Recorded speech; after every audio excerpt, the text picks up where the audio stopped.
वो उसमें आपको हम न्यूक्लियोफिलिक सब्स्टिट्यूशन रिएक्शन के बारे में शायद बताते हैं, क्योंकि वीडियो काफी लंबा हो जाता है। खैर, चलिए हम देखते हैं कि केमिकल प्रॉपर्टी ऑफ हैलोअल्केन्स क्या क्या होती हैं। थोड़ा सा बीच में गैपिंग हो गई थी, बट फिर से वीडियो जो है अपलोड होना स्टार्ट हो गई है। तो अगर चैनल को सब्सक्राइब करना है तो कर लीजिए और बेल नोटिफिकेशन को प्रेस कर दीजिए, ताकि जो है नए नए वीडियो की नोटिफिकेशन आपको मिलते रहें। ज़रूरी है करना, और इसके लिए रिक्वेस्ट भी है आपसे। रिक्वेस्ट भाई इसलिए है कि आप अगर चैनल सब्सक्राइब करेंगे तो थोड़ा सा यहाँ पे सपोर्ट मिलता है। चलिए हम डिस्कस बात करते हैं केमिकल प्रॉपर्टी ऑफ हैलोअल्केन। देखिए, केमिकल प्रॉपर्टी ऑफ हैलोअल्केन के विषय में हम आपको 5 प्रकार से डिस्कस करवाएंगे। इसमें फर्स्ट आपका मिलता है कि जो हम केमिकल प्रॉपर्टी ऑफ हैलोअल्केन, उसमें हम जो है न्यूक्लियोफिलिक सब्स्टिट्यूशन रिएक्शन भी देखते हैं, एलिमिनेशन रिएक्शन भी देखते हैं, रिडक्शन देखते हैं, और रिएक्शन विद मेटल्स और रिएक्शन विद बेंजीन। ये 5 टाइप की रिएक्शन हैं जिनके द्वारा हम जो है केमिकल प्रॉपर्टी का अध्ययन करते हैं कि हैलोअल्केन की केमिकल प्रॉपर्टी क्या होती है।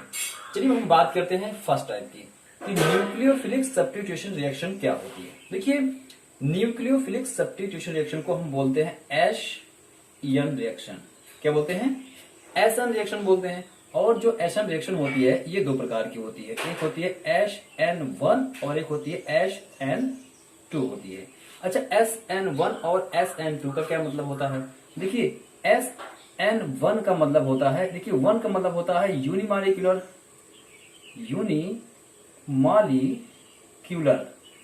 और N का मतलब होता है न्यूक्लियोफिलिक। क्या होता है?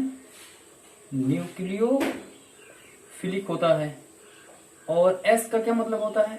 S का मतलब होता है सब्स्टिट्यूशन होता है। तो कहने का मतलब जो रिएक्शन पढ़ी जाती है H-N1, उसे हम बोलते हैं यूनिमॉलिक्यूलर न्यूक्लियोफिलिक सब्स्टिट्यूशन रिएक्शन। क्या पढ़ते हैं?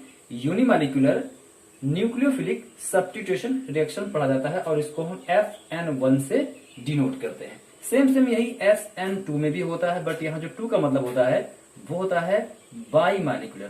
क्या होता है? बाई मॉलिक्यूलर होता है। अच्छा, बाई मॉलिक्यूलर मतलब हो गया 2 अणु हो गया, यूनिमॉलिक्यूलर मतलब हो गया 1 अणु। और ये डिपेंड करता है इसकी मॉलिक्यूलरिटी पर या इसके ऑर्डर पर डिपेंड करता है कि ये मॉलिक्यूलरिटी कितनी है। इसमें मॉलिक्यूलरिटी 1 होती है और इसमें मॉलिक्यूलरिटी 2 होती है। कहने का मतलब जो S1 रिएक्शन है, इसमें जो रेट ऑफ रिएक्शन होती है वो फर्स्ट ऑर्डर की होती है, और जो H-N2 रिएक्शन है इसमें रेट ऑफ रिएक्शन जो होती है वो सेकेंड ऑर्डर की होती है। यही कुछ डिस्कस है इसके बारे में। देखिए, जो H1 रिएक्शन है और F-N2 रिएक्शन है, इसके बारे में मैं अलग से वीडियो अपलोड करूंगा, क्योंकि काफी टिपिकल है और लंबा भी है। खैर, अब हम जो है न्यूक्लियोफिलिक सब्स्टिट्यूशन रिएक्शन में जो है जो अध्ययन करने वाले हैं रिएक्शन की, कौन कौन सी रिएक्शन के अंतर्गत आती है, तो वो उसमें है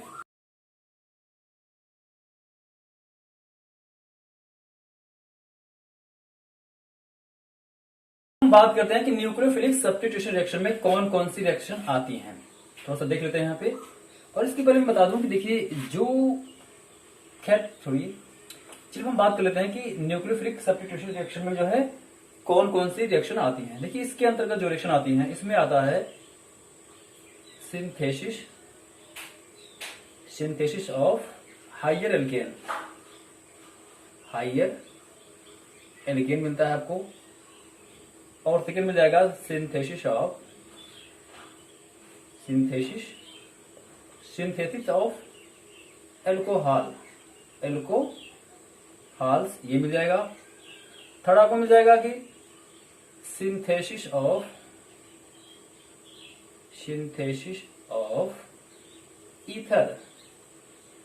ईथर्स आपको मिल जाएगा। और एमीन का भी जनरेशन, यानी इन एमीन का भी जो है मिलता है, यानी कि सिंथेसिस, में थोड़ा सा शॉर्टकट लिख रहा हूं, सिंथेसिस ऑफ एमीन भी बनता है, एमीन्स का भी जनरेशन होता है। और 5 नंबर जनरेशन है वो है, मैं थोड़ा सा शॉर्टकट में लिख रहा हूं, सिंथेसिस ऑफ एल्किल साइनाइड भी बनता है। एल्किल साइनाइड बनता है, और एल्किल आइसोसाइनाइड ये बनता है। और 6 नंबर की बात करूं तो इसमें आपको मिल जाएगा सिंथेसिस ऑफ नाइट्रो एल्केन और एल्किल नाइट्राइट, नाइट्रो एल्केन और आपको मिल जाएगा एल्किल नाइट्राइट, एल्किल नाइट्राइट ये भी मिल जाएगा। और 7 नंबर की बात करूं तो इसमें आपको मिल जाएगा एस्टर्स, क्या मिल जाएंगे, एस्टर्स मिल जाएगा आपको कि synthesis of ester, synthesis of esters ये मिल जाएगा। और 8 नंबर रिएक्शन की बात करें तो आपका जो एल्केन थायोल है, यानी कि synthesis of alkane thiol, alkane thiols भी आपको मिल जाएगा इसमें। और नेक्स्ट बात करूं कि थायो ईथर से भी बनता है। अगर मैं 9th नंबर की बात करूं तो सिंथेसिस ऑफ क्या मिल जाएगा आपको, सिंथेसिस ऑफ थायो ईथर, थायो ईथर भी जो है आपको मिल जाएगा इसमें देखने को। और 10 नंबर रिएक्शन की बात करूं तो यहां पर आपको synthesis of alkyl sulfonate, alkyl sulfonates ये 10 नंबर की जो रिएक्शन है, ये 10 नंबर रिएक्शन, ये 10 नंबर जो रिएक्शन है synthesis of higher alkane, synthesis of alcohol, synthesis of ethers है और सिंथेसिस ऑफ एमीन्स है, सिंथेसिस ऑफ एल्किल साइनाइड और यहाँ पर एल्किल आइसोसाइनाइड है और सिंथेसिस ऑफ नाइट्रो एल्केन और alkyl nitrite, ester alkane thiol और थायो ईथर और एल्किल सल्फोनेट ये सारी जो चीजें हैं वो न्यूक्लियोफिलिक सब्स्टिट्यूशन रिएक्शन SN1 और SN2 के अंतर्गत आती हैं। तो चलिए मैं आपको बता देता हूं कि बारी बारी से जो है सारी रिएक्शन को मैं डिस्कस करा देता हूं, तो आप इनको जो थोड़ा सा नोट डाउन कर सकते हैं। इतनी सारी रिएक्शन जो है अब आने वाली है, ठीक है। तो चलिए मैं इनको अरेस्ट कर दे रहा हूं। आपको 10 रिएक्शन पढ़नी है, थोड़ा सा मैं मिटा दूं। देखिए सबसे पहली रिएक्शन क्या है, देखिए सबसे पहली रिएक्शन हमारी है कि सिंथेसिस ऑफ हायर एल्केन। देखिए जो सिंथेसिस ऑफ हायर एल्केन है अगर मैं उसकी बात करूं ये कैसे बनता है, चलिए सिंथेसिस ऑफ हायर एल्केन की अगर मैं बात करूं तो देखिए चलिए हम बात कर लेते हैं कि सिंथेसिस ऑफ हायर एल्केन। देखिए सिंथेसिस ऑफ हायर एल्केन जो है वो सोडियम एल्काइलाइड और एल्काइनिल मैग्नीशियम हैलाइड की क्रिया किसके साथ, हैलोएल्केन के साथ करवाने से बनता है। कैसे, सपोज दैट मान लेता हूं मैं कि मेरे पास यहां पर एक सोडियम एल्काइलाइड है और सोडियम एल्काइलाइड का फॉर्मूला ये होता है, ठीक है। और मैं इसकी क्रिया करवा दे रहा हूं किसके साथ, हैलोएल्केन के साथ, ठीक है। अगर मैं इसकी क्रिया हैलोएल्केन के साथ करवाता हूं तो मुझे मिलने वाला जो कंपाउंड होता है वो क्या होता है, देखिए यहाँ से ये जो है ग्रुप ये NaH रिलीज हो जाता है। अब होता कैसे, मैं दोनों रिएक्शन कंप्लीट करने के बाद बता दे रहा हूँ, ठीक है। यहाँ से निकल जाएगा तो मेरे को मिलेगा क्या, यहाँ पर R मिलेगा, इसके बाद सारी चीजें वैसे ही हैं, यहाँ पर C, इसके बाद यहाँ से ये R जो है यहाँ के एडजस्ट हो जाएगा और प्लस NaX ये मुझे मिल जाएगा। अब देखिए हुआ क्या है, देखिए हुआ यह है कि यहाँ पर देखिए नेगेटिव है, यहाँ पर जो है कार्बन पे नेगेटिव चार्ज है, सोडियम पे पॉजिटिव चार्ज है। और जब हम बात करते हैं न्यूक्लियोफिलिक सब्स्टिट्यूशन रिएक्शन की, इसमें होता यह है कि जो हैलोएल्केन होता है, हैलोएल्केन में जो X परमाणु होता है इस पर पार्शियल क्या होता है, नेगेटिव चार्ज होता है और R पे क्या होता है, पार्शियल पॉजिटिव चार्ज होता है। इस वजह से क्या होता है कि ये जो X परमाणु है ये सोडियम को सब्स्टिट्यूट कर देता है और इसके साथ वो रिलीज हो जाता है, ठीक है। तो इस प्रकार की रिएक्शन में जो है अगर मैं एग्जांपल रखना चाहूं कि बाय एग्जांपल क्या होगा, तो सपोज अगर बाय एग्जांपल मैं अगर यहाँ पर चाहे आयोडीन की लूं चाहे जो है क्लोरीन की, तो यहाँ पर मुझे आराम से मिल जाएगा। सपोज अगर मुझे इसकी वैल्यू रखनी है तो यहाँ पर मैं CH3 कर दे रहा हूँ, यहाँ पर C डबल बॉन्ड, यहाँ पर C नेगेटिव, यहाँ पर सोडियम हो जाएगा।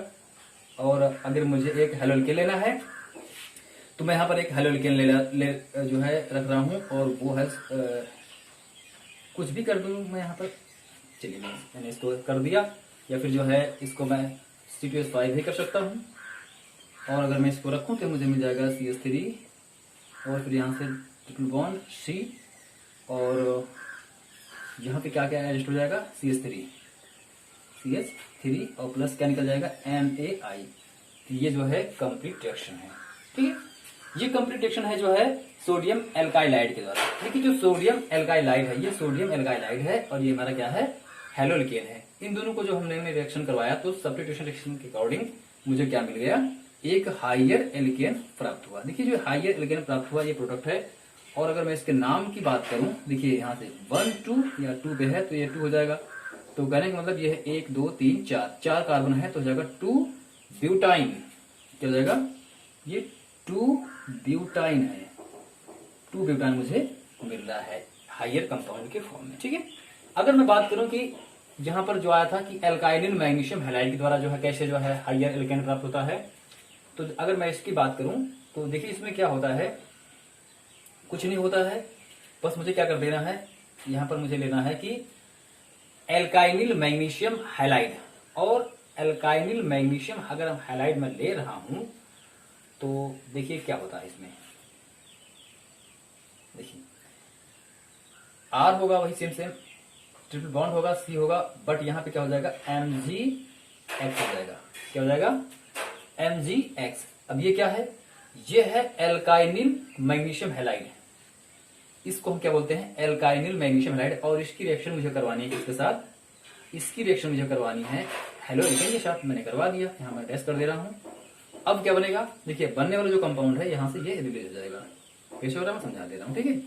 तो अब यहाँ पर मुझे एक हाइयर एल्केन प्राप्त होगा, और सेम जो है जो सोडियम एल्काइलाइड के द्वारा प्राप्त हुआ था वैसे ही प्राप्त होगा, और यहाँ पर जो है क्या हो जाएगा, यहाँ पर ये R हो जाएगा, R डैश हो जाएगा, और प्लस MgX2 ये रिलीज हो जाएगा यहाँ से।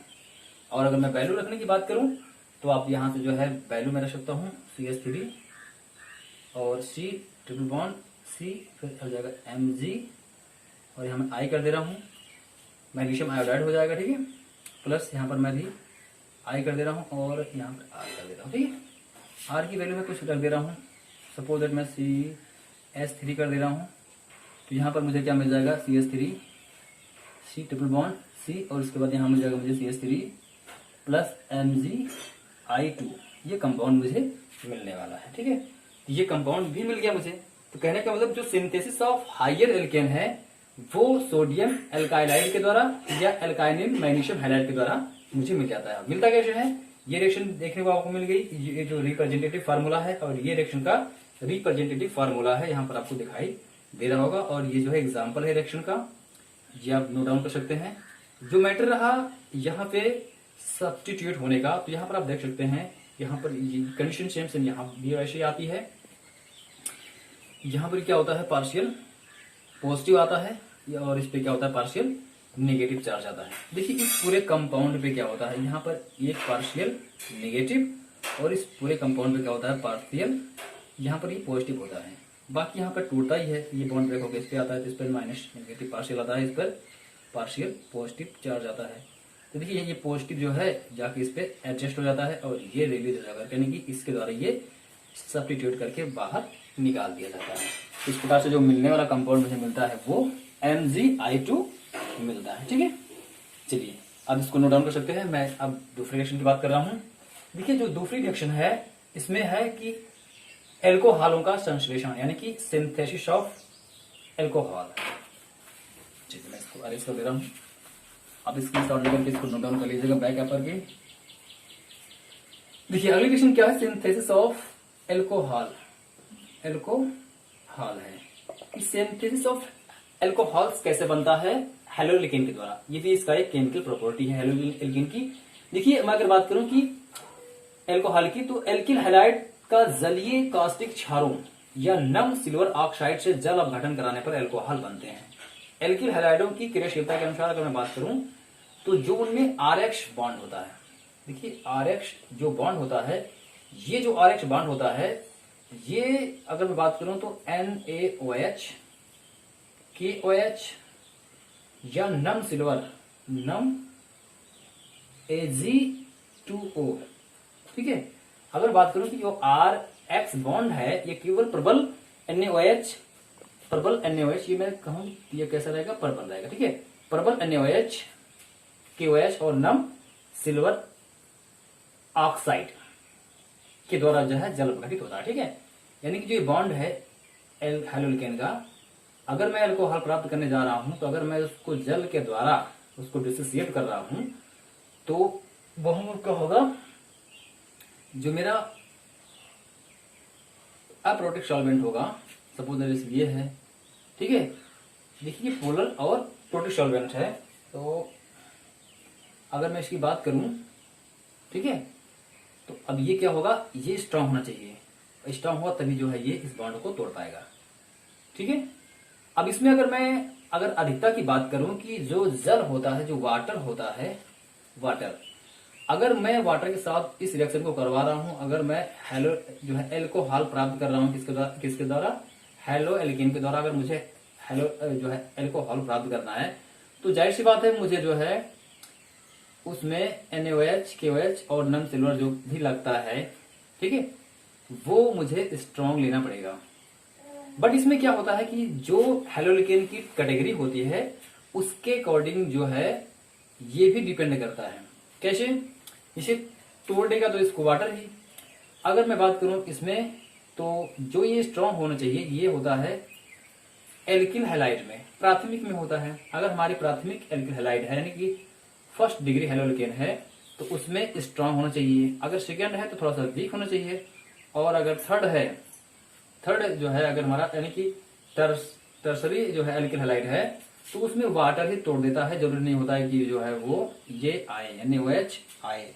यानी कहने का मतलब ये हो गया कि अगर मुझे तृतीयक अगर एल्किल हैलाइड है तो वो जल से द्वारा क्रिया करके जो है एल्कोहल का फॉर्मेशन कर देती है। लेकिन अगर प्राथमिक एल्किल हैलाइड है, सपोज दैट अगर वो क्या है RX है, तो वो स्ट्रॉन्ग NaOH और KOH और नम सिल्वर ऑक्साइड द्वारा टूटती है। चलिए मैं यहाँ पर देखिए प्राथमिक एल्किल हैलाइड को लिया गया है, ठीक है। अगर मैं ऐसा कर रहा हूं तो मुझे जनरली मिलने वाला क्या है, ये मिलने वाला है, और फिर यहां से मुझे क्या मिल जाएगा, KX मिल जाएगा, तो कन्फर्म ही है। तो देखिए ये जो सब्स्टिट्यूशन रिएक्शन के अकॉर्डिंग यहाँ से देखिए सब्स्टिट्यूट ग्रुप ये जो है OH नेगेटिव और यहाँ पर ये पॉजिटिव, कहने का मतलब ये जो बॉन्ड है ब्रेक होकर इस पे चला जाएगा तो इस पे क्या होगा, पार्शियल नेगेटिव आ जाएगा, इस पे पार्शियल पॉजिटिव आता है, और यहाँ से भी जो है ये प्लस के फॉर्म में और ये माइनस के फॉर्म में रहता है। ये माइनस वाला जो है ये इसके द्वारा इसको सब्स्टिट्यूट कर देगा और इसका स्थान एडजस्ट कर लेगा, ठीक है। तो इस प्रकार से बनता है। तो अगर मैं इसकी बात करूं एग्जाम्पल की तो आपको कुछ नहीं करना है, यहाँ पर एक CH3 और यहाँ पर कुछ भी कर दीजिए, सेव कर दीजिए, या कुछ और बड़ा लेना चाहते हैं तो आप यहाँ कुछ R की वैल्यू को और बढ़ा सकते हैं, CH3 CH2 CH3 कर सकते हैं, या फिर जो यहाँ पर आपको एक सीएल कर देंगे, यहाँ पर मैं सीएल कर दे रहा हूँ और प्लस KOH कर दे रहा हूँ, और फिर यहाँ मुझे मिल जाएगा C2H5OH प्लस KCl, ये मिलने वाला है, ठीक है।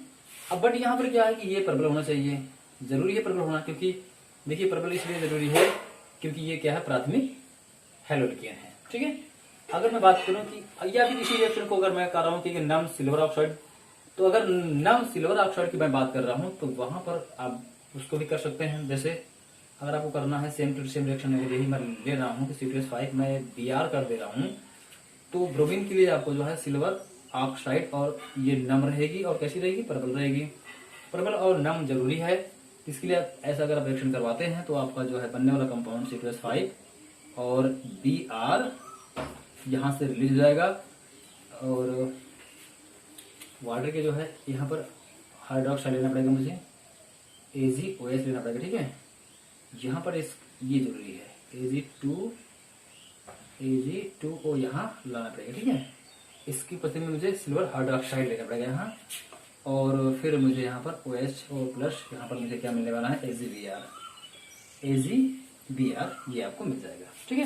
देखिए यहाँ पर सिल्वर ऑक्साइड लिया गया था तो यहाँ पर मुझे सिल्वर हाइड्रोक्साइड, देखिए सिल्वर ऑक्साइड की क्रिया जब हम जल से करवाएंगे तो वो और नॉर्मली क्या बन जाएगा, सिल्वर हाइड्रोक्साइड बन जाएगा। उसके बाद ये क्या करेगा, इसको सब्स्टिट्यूट करेगा, ठीक है। चलिए अगर मैं बात करूं कि द्वितीयक या तृतीयक की मैं बात करूं तो उसमें क्या होता है कि जो द्वितीयक और तृतीयक होते हैं वो वाटर यानी कि बीक से भी काम चल जाता है उनका। जो कैटलिस्ट यहाँ पर प्रयोग हो रहे हैं या जो जिनकी उपस्थिति में अभिक्रियाएं हो रही हैं, जैसे कि NaOH हो गया, KOH और AgCl Ag2O हो गया, ये सब जो है अगर थोड़ा सा वीक भी रहेंगे तो जो सेकेंडरी जो एल्किल हैलाइड होता है वो रिएक्शन आराम से कर लेता है।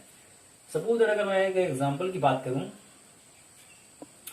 तो एज अ एग्जांपल, जैसे अगर मैं यहां ले रहा हूं कि 2CH3 का होल ट्वाइस, अगर मैं ऐसा ले रहा हूं और मेरे पास यहाँ पर CHBr है सपोज मान लीजिए, तो और फिर यहाँ पर मैं एक कैटलिस्ट ला रहा हूँ जिसके अंदर रिएक्शन होनी है और वो है Na2CO3 सोडियम कार्बोनेट है, और ये मुझे वाटर के द्वारा इसको करवाना है। देखिए वाटर का जो होता है इसका डाइलेक्ट्रिक स्ट्रेंथ काफी अच्छा होता है और ये तोड़ने में जो है इस बॉन्ड को तोड़ने में काफी मदद भी करता है। ठीक है, एक्चुअली पार्शियल होते हैं बट क्या करता है वाटर की जो है प्रेजेंटेशन में ये पार्शियल से क्या करता है कंप्लीट जो है रिएक्शन ये जो हाइड्रोजन होता है वो अपना लेकर निकल जाता है। ठीक है, तो हमारी रिएक्शन कंप्लीट हो जाती है। अगर मैं इसकी बात कर रहा हूँ सेकेंडरी, अगर ये सेकेंडरी भाई हो जाएगा। ठीक है, अगर मैं सेकेंडरी की बात करूँ तो यहाँ पर देखिए क्या होने वाला है, तो यहाँ पर मेरे को मिल जाएगा 2CH3 का होल ट्वाइस। ठीक है, और यहाँ मिल जाएगा CH और यहाँ जुड़ने वाला कंपाउंड क्या होगा, तो जुड़ने वाला जो है सब्स्टिट्यूट ग्रुप क्या हो जाएगा मेरा ट्वाइस हो जाएगा। देखिए ये न्यूक्लियोफाइल होता है। ठीक है, न्यूक्लियोफाइल होता है जो कि अटैक करता है किस पे, कार्बोकेटायन पे। ठीक है, तो अभी ये न्यूक्लियोफाइल है, ये एडजस्ट हो गया यहाँ पे, और ये सब्स्टिट्यूट ग्रुप है, इसने सब्स्टिट्यूट कर दिया किसको, इसको OH को। अब देखिए यहाँ पे इसके अलावा जो है मुझे NaBr मिल जाएगा, क्या मिल जाएगा 2NaBr मिल जाएगा, और प्लस जो है कार्बन डाइऑक्साइड निकल जाएगी। देखिए कार्बन डाइऑक्साइड जो है सोडियम कार्बोनेट में निकलती है। ठीक है, तो इस प्रकार से जो है सेकेंडरी का मिल गया। अगर मैं बात करूं कि अभिक्रियाशीलता का क्रम, अगर मैं रेट जो है बात करूं कि जो इसमें ऑर्डर होता है, रिएक्शन ऑर्डर होता है, वो होता है फर्स्ट डिग्री में बहुत वीक होता है, सेकेंड डिग्री एल्किल हैलाइड में काफी ज्यादा होता है, और थर्ड डिग्री में काफी ज्यादा होता है।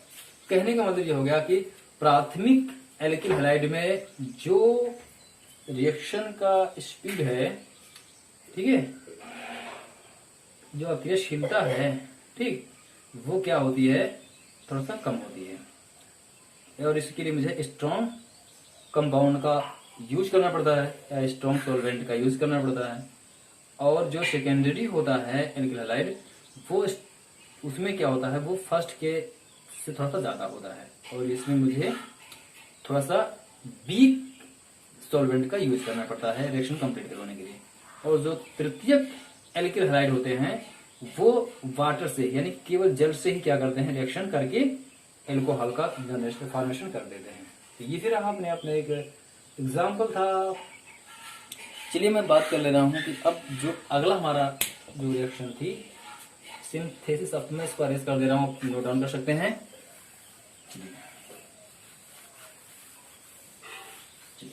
अब हम बात करते हैं कि सिंथेसिस ऑफ ईथर की। देखिए अब मैं बात कर रहा हूँ सिंथेसिस ऑफ ईथर। देखिए जो ईथर का फॉर्मेशन होता है वो कैसे होता है, सिंथेसिस ऑफ, मैं यहां लिख दे रहा हूँ ईथर। सिंथेसिस ऑफ ईथर की जो है ये कैसे बनता है। देखिए अगर मैं बात करूं ईथर की, तो जो एल्किल हैलाइडों की सोडियम एल्कोक्साइड के साथ अभिक्रिया कराने पर एल्कोक्सी एल्केन यानी कि ईथर प्राप्त होते हैं, और ये अभिक्रिया जो है विलियमसन संश्लेषण कहलाती है। आपको बुक में मिल जाएगा ये जो है डेफिनेशन। देखिए मैं फिर से रिपीट कर दे रहा हूँ कि जो एल्किल हैलाइड होते हैं, कहने का मतलब जो RH होते हैं, एल्किल हैलाइड की जो है सोडियम, देखिए किसके साथ कराने के लिए, एल्किल हैलाइड की क्रिया सोडियम एल्कोक्साइड। अब देखिए सोडियम एल्कोक्साइड का जो फॉर्मूला होता है वो NaOR होता है। ठीक है, ये हो गया सोडियम एल्कोक्साइड हो गया। ठीक है, तो एल्किल हैलाइड की क्रिया सोडियम एल्कोक्साइड के साथ करवाने पर एल्कोक्सी एल्केन प्राप्त होते हैं। क्या प्राप्त होते हैं, एल्कोक्सी एल्केन, जिसे हम क्या बोलते हैं, जिसे हम ईथर कहते हैं। कहने का मतलब मुझे क्या मिलता है, ROR डैश मिलता है, और हमारा NaX ये निकल जाता है। अगर मैं इसकी जो है, और ये जो रिएक्शन होती है, मैं अगर बात करूं कि सिंथेसिस ऑफ ईथर की, ये SN2 के अंतर्गत आती है। किसके अंतर्गत? SN2 पर बेस होती है। और इसमें जो है प्राथमिक व द्वितीयक एल्किल हैलाइड ये क्रिया नॉर्मली करते रहते हैं। देखिए जो तृतीयक एल्किल हैलाइड होते हैं वो SN1 रिएक्शन ज्यादा शो करते हैं। यानी कि जो तृतीयक होते हैं, देखिए फर्स्ट डिग्री और सेकेंड डिग्री, ये जो एल्किल हैलाइड होते हैं वो SN2 देती है, ठीक है। और जो 3 डिग्री एल्किल हैलाइड होता है वो S1 देता है, SN1 देता है। तो अगर मैं बात करूं कि ईथर की, तो ये जो है SN2 के अंतर्गत आता है। और इसमें मैंने दिखा दिया कि ये इसका रिप्रेजेंटेटिव फार्मूला है। अब मुझे इसमें वैल्यू रखनी है तो आपको कुछ नहीं करना है, आर की वैल्यू आप जो है कुछ भी रख सकते हैं। और इसकी वैल्यू का आपको फार्मूला पता ही होगा। आपका फार्मूला नॉर्मली क्या होता है? SN2n-+1 होता है। आपको ये रखना होता है कि CnH2n+1 ये जो है आर की वैल्यू होती है, ठीक है। अब यहाँ पर आप रख सकते हैं, कुछ ज्यादा बड़ा न रखिए, थोड़ा सा रखिए। सपोज दैट मैं मान ले रहा हूँ कि मैं यहाँ C2H5 और यहाँ मैं कर दे रहा हूँ, मुझे यहाँ पर Br कर देना है और प्लस मुझे यहाँ पर भी NaOA भी है। और यहाँ पर मुझे क्या कर देना है? यहाँ पर Br ही करना है। तो मैं भी यहाँ पर क्या कर दे रहा हूँ, ये देखिए सॉरी यहाँ पे R है तो R की वैल्यू मुझे यहाँ पर C2H5 ये कर देना है। ये मेरा हो गया कि ब्रोमो एथेन हो गया और ये मेरा हो गया सोडियम एथॉक्साइड हो गया।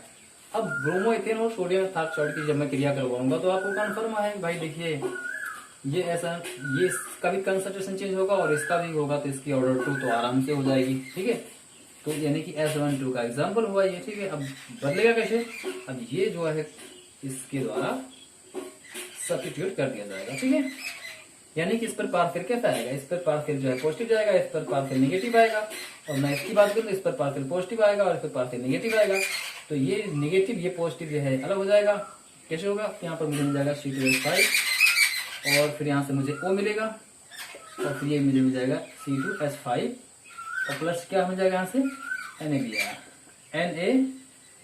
देखिए SN2 का जो मेन फायदा है वो ये होता है कि वो सिंगल स्टेप में हो जाती है। जो SN2 रिएक्शन है ये सिंगल स्टेप में कंप्लीट हो जाती है। ये रहा आपका जो है रिएक्शन। और ये मैं बता दूं कि ये जो रिएक्शन है विलियमसन संश्लेषण के अंतर्गत आती है। विलियमसन संश्लेषण इनके अंतर्गत जो है ये रिएक्शन आती है। एक बार मैं फिर से रिपीट कर दे रहा हूँ। देखिए जब मैं क्या करता हूँ, हैलोजेन क्रिया किससे करवाता हूँ? सोडियम एल्कोक्साइड से, तब क्या होता है? मुझे ईथर प्राप्त होता है, ठीक है। और ये जो है SN2 के अंतर्गत रिएक्शन ये आती है। चलिए, यानी कि सेकेंड ऑर्डर की रिएक्शन होती है। चलिए मैं आगे बात कर रहा हूँ थोड़ा सा। अगर मैं बात करूँ इसमें जो है जो द्वितीयक होते हैं भाई, देखिए फर्स्ट और सेकेंड डिग्री। अगर मैं द्वितीयक एल्किल हैलाइडों की मैं बात करूँ कि द्वितीयक ये तो हो गया प्राथमिक RH की प्राथमिक एल्किल हैलाइड हो गया। अगर मैं बात करूँ कि द्वितीयक एल्किल हैलाइड जो है वो किस प्रकार से जो है ईथर का फॉर्मेशन करते हैं, तो वो भी आसानी है, कुछ नहीं करना है आपको। अगर द्वितीयक रखना है तो मैं यहाँ पर एग्जांपल दे रहा हूँ कि द्वितीयक कैसे होता है। देखिए द्वितीयक के लिए आपको करना क्या पड़ेगा? द्वितीयक के लिए आपको CH3 मान लेते हैं और यहाँ पर और यहाँ पर मैं कर दे रहा हूँ, ठीक है। और फिर मैं यहाँ पर एक Br कर दे रहा हूँ और फिर मुझे यहाँ पर एक लेना पड़ेगा सोडियम, सपोज मैं इसको ले रहा हूँ, ठीक है। सोडियम मेथॉक्साइड मैंने यहाँ पर ले लिया। अगर मैं इसकी रिएक्शन करवा रहा हूँ, ठीक है, तो यहाँ से मुझे मिलने वाला क्या है? मुझे मिल जाएगा CH3 तो रहेगा इसे, ठीक है। ये कंपाउंड कहीं जाने वाला है नहीं, CH3 का होल प्राइस तो रहेगा और यहाँ पर मुझे C मिल जाएगा। देखिए यहाँ से, अब यहाँ पे ये जो H है ये यहाँ पर रहेगा और यहाँ से मुझे O मिल जाएगा और फिर यहाँ से ये चीज मुझे यहाँ पर ऐड करनी पड़ जाएगी और निकलने वाला जो कंपाउंड होगा यहाँ से ये निकल जाएगा। अब मैं आपको थोड़ा सा इसमें क्लियर कर दे रहा हूँ, थोड़ा सा ज्यादा कुछ है नहीं इसमें। NaBr जो है ये निकल जाएगा। देखिए सेम बात वही है कि ये बॉन्ड ब्रेक होगा। बॉन्ड ये ब्रेक क्यों होगा? आपको कुछ नहीं करना है, आपको इलेक्ट्रोनेगेटिविटी याद करनी है। ये इलेक्ट्रॉन इस पर पार्शियल नेगेटिव जनरेट करेगा, इस पर पार्शियल पॉजिटिव करेगा। यहाँ पर जो है यहाँ पर पॉजिटिव होता ही है और ये नेगेटिव होता है, तो अपन पॉजिटिव नेगेटिव अलग अलग कर देना है बस आपको, ठीक है। ये अलग अलग जो है दोनों ये कंपाउंड है और इस कंपाउंड के अलग अलग पॉजिटिव नेगेटिव एडजस्ट हो जाएंगे और आपको बनने वाला कंपाउंड इस तरह से हो जाएगा। क्योंकि आपको न्यूक्लियोफिलिक रिएक्शन पढ़ रहे हैं तो आप इसमें इतना तो करना ही पड़ेगा, ठीक है। और यहाँ पर एक दूसरे के द्वारा ये सब्स्टिट्यूट कर दिया जाता है। चलिए मैं बात कर ले रहा हूँ कि जो सिंथेसिस ऑफ एमीन है वो कैसे होता है, यानी कि सिंथेसिस ऑफ एमीन हैलोलिकेनों के द्वारा कैसे बनती है।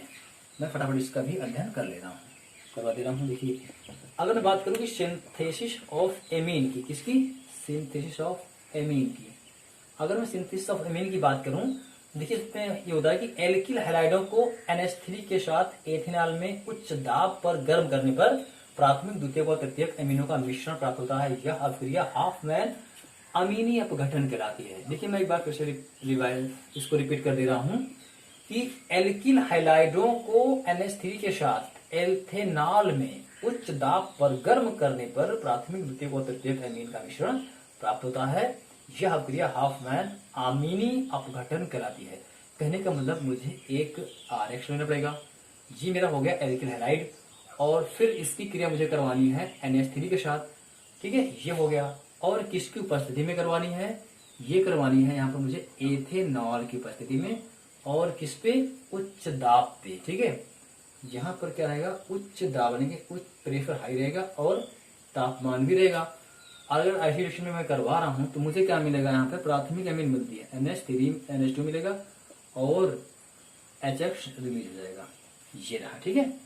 तो कहने का मतलब अगर मैं जो है एल्किल हैलाइडों की क्रिया अमोनिया के साथ करवा रहा हूँ, किसके साथ, अमोनिया के साथ, एथेनॉल और उच्च दाब और ताप की उपस्थिति में, तो प्राथमिक एमीन मिलती है।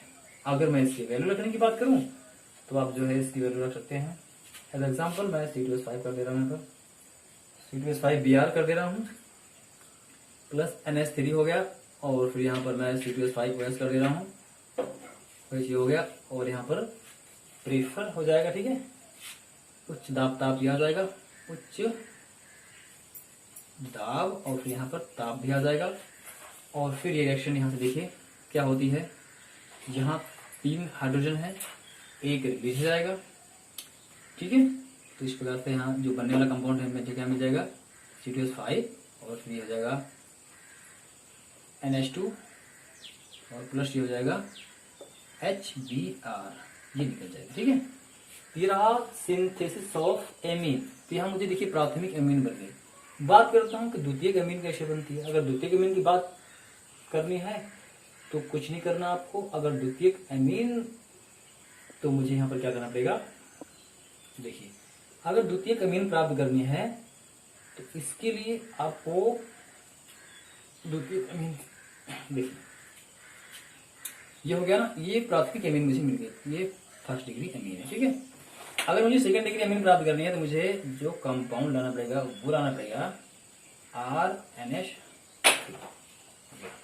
RNH2, और इसकी रिएक्शन मुझे करवानी पड़ेगी RH।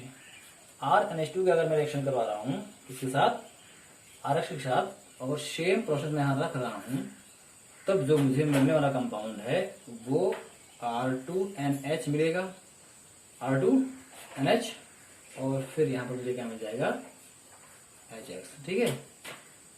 यहां से मिल गया, ये मेरा मिल गया द्वितीयक एमीन हो गया, ठीक। और अगर मैं बात करूं तृतीयक एमीन की, तो देखिए तृतीयक एमीन की अगर मैं बात करूं तो यहाँ पर मुझे R2NH और इसकी रिएक्शन मुझे RH करवानी पड़ेगी, और फिर मुझे क्या मिलेगा, सेम सेम यही रखना है मुझे यहाँ पे, और यहाँ मुझे मिल जाएगा R3N और प्लस HX मुझे मिल जाएगा, ठीक। ये क्या है, ये तृतीयक है, ये सेकेंड डिग्री है, और ये थर्ड डिग्री जो है एमीन है। तो इस प्रकार से जो है आप इस कंपाउंड की वैल्यू जो है, सब्सट्रेट की वैल्यू जो है आप चेंज करके जो है अलग अलग प्रकार के, यानी कि first degree amine, second degree amine और थर्ड डिग्री एमीन आप प्राप्त कर सकते हैं, ठीक है। चलिए अगर मैं अब बात कर रहा हूँ कि आइसोसाइनाइडों का जनरेशन कैसे होता है। देखिए जो आइसोसाइनाइड होते हैं या जो एल्किल साइनाइड होते हैं, ये कैसे बनते हैं। देखिए एल्किल हैलाइडों की सोडियम या पोटेशियम साइनाइड से अपक्रिया कराने पर एल्किल साइनाइड बनते हैं, जबकि सिल्वर साइनाइड से 2 एल्किल हैलाइड अपक्रिया करके एल्किल आइसोसाइनाइड बनाते हैं। दोनों ही व्युत्पन्न महत्वपूर्ण होते हैं। अब देखिए मैं बता रहा हूं, इसमें आपको समझना थोड़ा पड़ेगा कि साइनाइड भाई कैसे बनता है। देखिए अगर आपको यहाँ पर मैं लिख दे रहा हूँ कि अगर आपको प्राप्त करना है कि एल्किल साइनाइड, देखिए सबसे पहले तो आप जानकारी में रखिए कि साइनाइड और आइसोसाइनाइड में क्या अंतर। मैं लिख दे रहा हूँ कि साइनाइड और आइसोसाइनाइड क्या होता है। देखिए आइसोसाइनाइड ये क्या होता है, देखिए साइनाइड में क्या होता है, शीन होता है, और आइसोसाइनाइड में एनसी होता है। आपको यही ध्यान रखना है, साइनाइड में क्या होता है, शीन, और आइसोसाइनाइड में क्या होता है, एनसी होता है। तो देखिए चलिए मैं बात कर ले रहा हूँ पहले कि साइनाइड कैसे बनता है। साइनाइड देखिए आपको सिंथेसिस ऑफ साइनाइड करना है, और किसके जरिए, आपको आरएक्स के जरिए। अगर मुझे आरएक्स के जरिए सिंथेसिस मुझे क्या करना है, साइनाइड प्राप्त करना है, तो मुझे क्या करना पड़ेगा, मुझे जो है सोडियम साइनाइड या पोटेशियम साइनाइड के साथ इसकी रिएक्शन करनी पड़ेगी। तो यहाँ मैं चाहे तो केसीएन ले लूं, यानी कि मुझे क्या करनी पड़ेगी, अगर मुझे साइनाइड प्राप्त करना है कि एल्किल साइनाइड, तो मुझे क्या करना पड़ेगा, पोटेशियम साइनाइड या सोडियम साइनाइड को मुझे यहाँ पे रखना पड़ेगा। और इसके साथ क्या होगा, फिर यहाँ से बहुत आसानी से रिलीज हो जाएगा। बहुत इजी रिएक्शन है ये, शीन हो जाएगा और यहाँ से क्या होगा, के एक्स ये रिलीज हो जाएगा। या फिर मैं अगर अलग बात करूँ तो यहाँ से मुझे आर एक्स और प्लस सोडियम साइनाइड की मैं बात करूँ तो यहाँ सोडियम साइनाइड आ जाएगा, और फिर यहाँ पर आर शीन हो जाएगा, और प्लस जो है NaX निकल जाएगा। बहुत ही ईजी है, करना कुछ नहीं, आपको कन्फर्म ही हो जाएगा। इस पर पार्शियल पॉजिटिव आएगा, इस पर पार्शियल नेगेटिव आएगा। यहाँ पर पॉजिटिव होता ही है, नेगेटिव होता है, और अपोजिट आयन जो है जुड़ जाएंगे, खटाखट सब्स्टिट्यूट हो जाएंगे, और यहाँ से बनने वाले कंपाउंड में प्रोडक्ट आपको मिलता चला जाएगा। ठीक है, चलिए मैं बात कर रहा हूँ कि आइसो, मैं यहाँ लगा दे रहा हूँ कि आइसो कैसे बनता है। देखिए आइसो बनाने के लिए कहा गया कि आपको सिल्वर साइनाइड को लाना पड़ेगा। देखिए आइसो साइनाइड के लिए आपको सिल्वर लाना पड़ेगा, सिल्वर साइनाइड। सपोज मैंने यहाँ एक हेलोल्केन ले लिया, और फिर मुझे इसकी रिएक्शन करनी पड़ेगी एजीसीएन के साथ, यानी कि सिल्वर साइनाइड के साथ मुझे रिएक्शन करवानी पड़ेगी। अगर मैं जो है हेलोल्केन की क्रिया जो है सिल्वर साइनाइड के साथ करवा रहा हूँ, तो जाहिर सी बात है जो मिलने वाला कंपाउंड है मुझे RNC मिलेगा। ठीक है, RNC प्लस AgX ये मिलेगा। कुछ नहीं करना आपको, ये कंफर्म हो गया। और अगर इसकी वैल्यू रखना चाहते हैं तो आप यहाँ रख सकते हैं, जैसे मैं सपोज मैं ले रहा हूँ C2H5, यहाँ मैं अगर I कर दूँ प्लस यहाँ मुझे AgCN करना है, मैंने कर दिया। और अगर मैं यहाँ पर बनने वाले कंपाउंड की बात करूँ तो मुझे C2H5, और फिर यहाँ मुझे मिल जाएगा NC, और फिर यहाँ मुझे मिल जाएगा प्लस AgI मिल जाएगा, सिल्वर आयोडाइड निकल जाएगा। ठीक है, इस प्रकार से एग्जाम्पल होगा, ये रिप्रेजेंटेटिव फार्मूला हो गया। तो इस प्रकार से जो है ये बन जाता है। ठीक, और ये भी जो है मैं बात करूं कि जो साइनाइड होते हैं ये SN2 के अंतर्गत ही आते हैं, SN2 के अंतर्गत आते हैं। देखिए क्योंकि इसमें कंसंट्रेशन ऑफ दोनों जो है रिएक्शन, दोनों जो है सब्स्टिट्यूट जो सब्सट्रेट हैं, ये दोनों सब्सट्रेट जो है इनकी जो है कंसंट्रेशन चेंज होती रहेगी। ठीक है, देखिए इसमें भी कंसंट्रेशन की चेंज हो रही है और इसकी भी कंसंट्रेशन चेंज हो रही है। जब दोनों कंसंट्रेशन अपन चेंज करते हैं आपस में, तब जो क्या होता है वो मेरा साइनाइड और कहा गया साइनाइड और आइसोसाइनाइड का जनरेशन होता है। चलिए अब मैं बात कर ले रहा हूं कि एल्किल, देखिए नाइट्रोएल्केन की, कि नाइट्रोएल्केन और एल्किल नाइट्राइड कैसे बनते हैं। कुछ नहीं करना है, मैं इसको अरेंज कर दे रहा हूं, थोड़ा सा देख लीजिए। देखिए मैं खड़ा बता रहा हूँ, थोड़ा सा लेट हो रहा है। देखिए एल्किल, देखिए नाइट्रो एल्केन कैसे बनता है। अगर मैं नाइट्रो एल्केन की बात करूं तो एल्किल हैलाइड सिल्वर नाइट्राइड तथा सोडियम या पोटेशियम नाइट्राइड के साथ अभिक्रिया करके क्रमशः नाइट्रो एल्केन तथा एल्किल नाइट्राइड बनाते हैं। मैं फिर से रिपीट कर दे रहा हूं कि एल्किल हैलाइड, देखिए एल्किल हैलाइड सिल्वर नाइट्राइड तथा सोडियम या पोटेशियम नाइट्राइड के साथ अभिक्रिया करके क्रमशः नाइट्रो एल्केन तथा एल्किल नाइट्राइड बनाते हैं। देखिए नाइट्राइड आयन भी साइनाइड आयन के समान उभय दंतुक नाभिश्रेणी दो भिन्न प्रकार के संयोगों वाला होता है। अब अगर मैं बात करूँ इसमें जो कैसे कैसे होता है, जो बैलेंसियाँ होती हैं वो कैसे कैसे एडजस्ट होती हैं, तो देखिए मैं यहाँ पर साइनाइड की बात कर रहा हूँ। मुझे क्या करना है, यहाँ पर पहले नाइट्राइड करना है। क्या करना है तो मुझे यहाँ पहले नाइट्रो एल्केन करना है, तो मुझे नाइट्रो एल्केन बनाना है। तो मैं यहाँ पर लिख दूँ कि नाइट्रो एल्केन, पहले मुझे नाइट्रो एल्केन बनाना है। अगर मुझे नाइट्रो एल्केन बनाना है तो सबसे पहले मुझे क्रिया करवानी पड़ेगी RX की क्रिया। जब मैं करवाऊंगा किसके साथ, RX की क्रिया मैं करवाऊंगा AgNO2 के साथ, AgNO2 के साथ। ठीक है, अगर मैं RX की क्रिया AgNO2 के साथ करवा रहा हूं तब मुझे नाइट्रो एल्केन प्राप्त होता है। क्या होता है, नाइट्रो एल्केन प्राप्त होता है। और नाइट्रो एल्केन के लिए मैं यहाँ लिख दे रहा हूँ, और यहाँ डबल बॉन्ड O और यहाँ ये हो गया। ठीक है, और यहाँ पर मुझे क्या मिल जाएगा, AgX मिल जाएगा। देखिए अच्छा, यहाँ पर भी एक कंफ्यूजन आ रहा है कि नाइट्रो एल्केन और एल्केन नाइट्राइट में अंतर क्या होता है। तो यहाँ पर मैं बता दूं कि नाइट्रो एल्केन और एल्केन नाइट्राइट में थोड़ा सा लिख दे रहा हूँ कि देखिए, अगर इस प्रकार से नाइट्रोजन अगर 2 वैलेंसी ऑक्सीजन के साथ और एक है, तो अगर इस तरह से बिहेव कर रहा है और उसके पास यहाँ पर एक लोन पेयर है, तो ऐसी कंडीशन में ये क्या होता है, आइसोसाइनाइड होता है। क्या होता है, आइसोसाइनाइड। कहने का मतलब कि आइसोसाइनाइड में कोऑर्डिनेशन बॉन्ड नहीं होता है, बल्कि इसके पास लोन पेयर होता है और इसके पास लोन पेयर कुछ भी नहीं होते हैं। कहने का मतलब, या फिर और देखें कि जो है नाइट्रो होता है, इसमें सारे इलेक्ट्रॉन जो नाइट्रोजन के होते हैं बाय एटम के वो लग जाते हैं, जबकि इसमें से एक लोन पेयर फ्री मुक्त रहता है आइसोनाइट्राइड में। ठीक है, चलिए मैं इसको मिला दे रहा हूँ। ये आपका क्या है, देखिए यहाँ पर ये डबल बॉन्ड है और ये कोऑर्डिनेशन बॉन्ड है, तो ये कंफर्म है आपका नाइट्रो एल्केन बनने वाला है। तो इस प्रकार से आपका ये बन गया। अगर मैं बात करूं कि आइसोसाइनाइड कैसे बनेगा, देखिए आइसोसाइनाइड बनाने के लिए आपको क्या करना पड़ेगा, KNO2 से आपको रिएक्शन करनी पड़ेगी।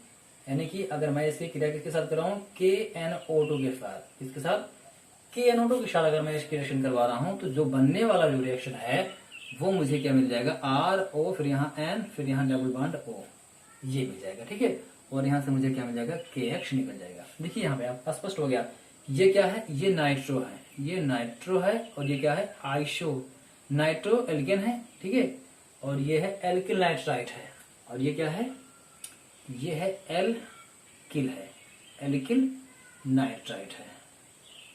ठीक है, ये एल्किल नाइट्राइट है। आपको कंफर्म हो गया होगा कि एल्किल नाइट्राइट और नाइट्रो एल्किल में क्या डिफरेंस होता है।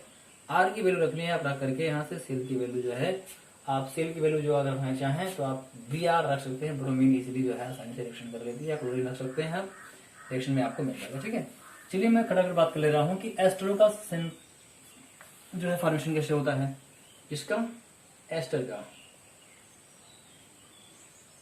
देखिए एस्टर कैसे बनते हैं, अगर मैं बात करूं कि एस्टर, तो देखिए बात होती है कि मोनोकार्बोक्सिलिक अम्लों के सिल्वर लवणों की एल्किल हाइड्राइडों के साथ क्रिया करवाने पर एस्टर बनते हैं।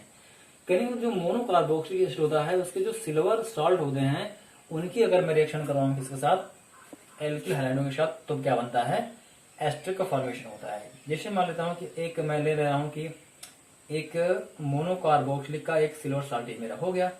ठीक है, और मैं अगर इसकी रिएक्शन करवा रहा हूँ किसके साथ, एल्किल हाइड्राइड के साथ मैं करवा रहा हूँ, तब इसमें क्या होगा, तो आप कन्फर्म हो गया होगा कि AgX रिलीज होने वाला है, क्योंकि जो है ये इसको सब्स्टिट्यूट करने वाला है, खटाक से अटैक करेगा और आग से जो है निकल के बाहर हो जाएगा। ठीक है, और फिर यहाँ पर बनने वाला कंपाउंड क्या होगा, देखिए यहाँ से ये चीज मैं चाहे इसको उल्टा लिख दूं, यहाँ X कर दूं, मैं यहाँ R डैश कर दूं, और फिर यहाँ से ये निकलने वाला है, निकल जाएगा।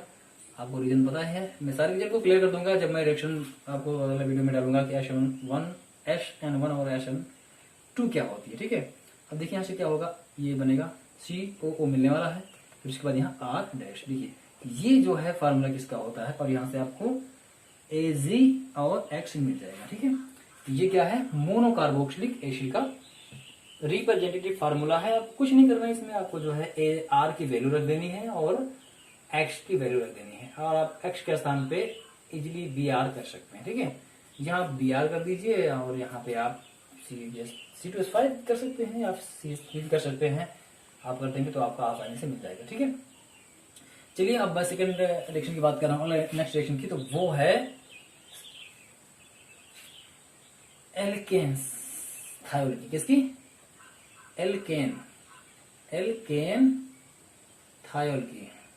देखिए एल्केन थायोल्स कैसे बनते हैं, किसके द्वारा, हैलोलेकिन के द्वारा। देखिए एल्किल हैलाइड जब पोटेशियम या सोडियम हाइड्रोजन सल्फाइड के साथ अभिक्रिया करता है, तब एल्केन थायोल या मरकेप्टन बनते हैं। देखिए एल्केन थायोल को मरकेप्टन भी कहते हैं, इसको क्या बोलते हैं, मरकेप्टन।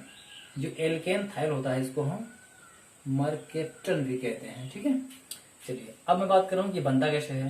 देखिए जब मैं RX यानी कि एल्किल हैलाइड की मैं रिएक्शन करवाऊंगा किसके साथ, जब मैं इसकी रिएक्शन करवाऊंगा कि सोडियम या पोटेशियम हाइड्रोजन सल्फाइड के साथ, यानी कि NaHS के साथ, या KHX के जो है KHS के साथ, सोडियम हाइड्रोजन सल्फाइड के साथ मैं अगर इसकी रिएक्शन करवा रहा हूं, तो जो मुझे मिलने वाला कंपाउंड है वो मुझे मिलेगा RSH।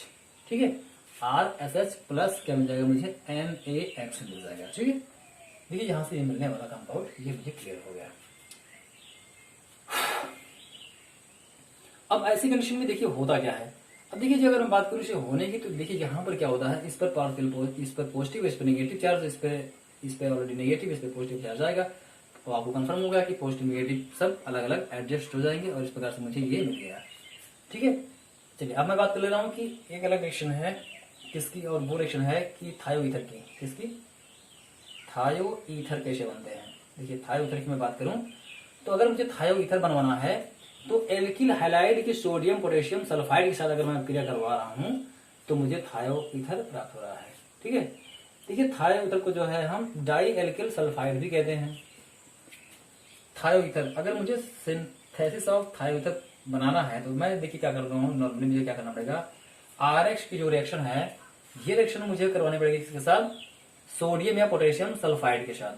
अगर मुझे सोडियम या पोटेशियम सल्फाइड के साथ करवानी है तो मैं यहाँ पर Na2S कर दे रहा हूँ, Na2S हो गया, ये सोडियम सल्फाइड हो गया। अगर मैं इसके साथ रिएक्शन करवा रहा हूँ तो मुझे मिलने वाला जो कंपाउंड है वो क्या मिल जाएगा, RSR।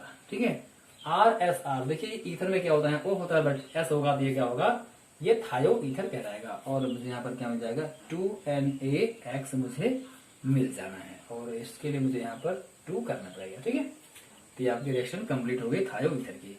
ये क्या है, थायो ईथर है, आपका बनेना प्रोडक्ट है। देखिए मैं इसके बारे में फिर से बता रहा हूँ, जब मैं हैलोअल्कीन की क्रिया किसके साथ करवाऊंगा, सोडियम सल्फाइड के साथ या पोटेशियम सल्फाइड के साथ अगर मैं रिएक्शन करवा रहा हूँ तो बनने वाला कंपाउंड इस प्रकार से बनता है। ठीक है, चलिए मैं खड़ा दूसरी बात मैं आपको बता दे रहा हूँ कि ये तो हो गया थायो, क्या बोलते हैं, थायो अल्कोहल हो गया। ठीक, सॉरी थायो ईथर हो गया। ठीक है, थायो ईथर को मरकेप्टन भी कहते हैं, बात आपको क्लियर हो गई। अगर हम देखिए सोडियम मरकेप्टाइड भी एल्कोहलिक विलयन में एल्किल हाइड्रोजन के साथ अपक्रिया करके थायो ईथर देते हैं।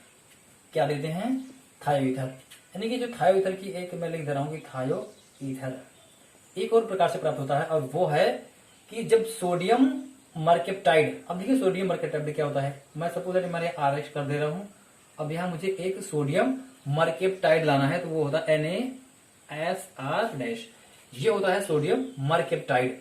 जब सोडियम मरकेप्टाइड की रिएक्शन में करवाऊंगा हैलोअल्कीन के साथ, ठीक है, और वो एल्कोहलिक विलयन में यहाँ पर क्या रहेगा, C2H5OH रहेगा।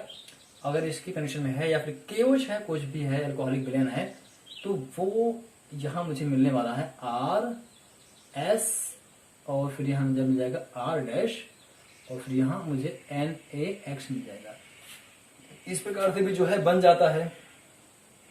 ठीक, यानी कि सोडियम मरकेप्टाइड द्वारा सीधे सीधे जो है बन जाता है थायो ईथर। ये थायो ईथर का फॉर्मूला है। ठीक है, चलिए अब मैं बात कर ले रहा हूं कि जो हमारी अगली रिएक्शन है वो मेरी रिएक्शन है कि एल्किल सल्फोनेट का संश्लेषण। देखिए अगर मैं बात करूं कि क्या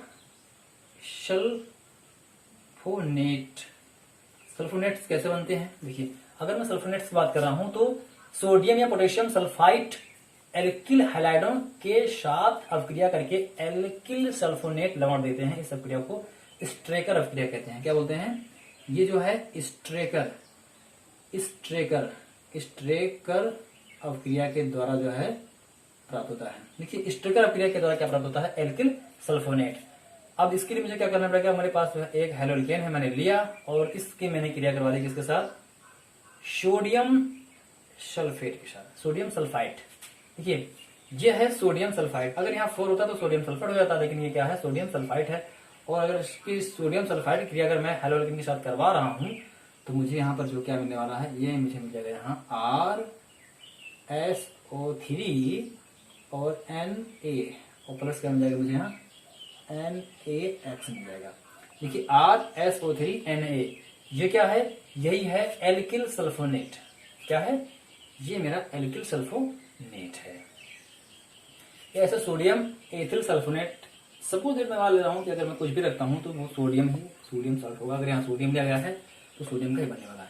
एज एग्जाम्पल मैं बात करूँ तो सपोज मैं यहाँ C2H5 और मैं यहाँ Br कर दे रहा हूँ और प्लस मुझे यहाँ पर Na2SO3 यानी सोडियम सल्फाइड लेना है। और जब मैं इसकी रिएक्शन कराऊंगा तो कुछ नहीं करना है, आपको यहीं पर वैल्यू रखनी है सारी चीजें। तो यहाँ पर मुझे मिल जाएगा C2H5 मिल जाएगा, यहाँ SO3 और यहाँ Na और प्लस यहाँ क्या मिल जाएगा मुझे और यहाँ मुझे NaBr मिल जाएगा, NaBr मिल जाएगा। इस प्रकार से इसका नाम क्या है, इसका नाम है sodium ethyl sulphate, sodium ethyl sulphate. ठीक है, सोडियम एथिल सल्फेट, ये इसका नाम होगा। इस प्रकार से जो केमिकल प्रॉपर्टी थी वो खत्म हुई।